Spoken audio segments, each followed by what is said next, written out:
Okay mga ka-fixes, so ngayon naman gawin naman natin yung 3-point turn without dry steering.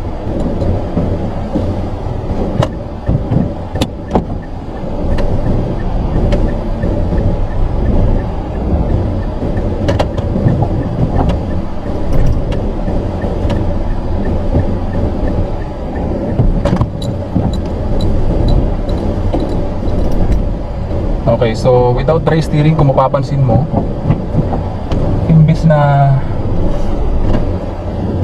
3-point turn lang ang nangyayari, 5-point turn tuloy.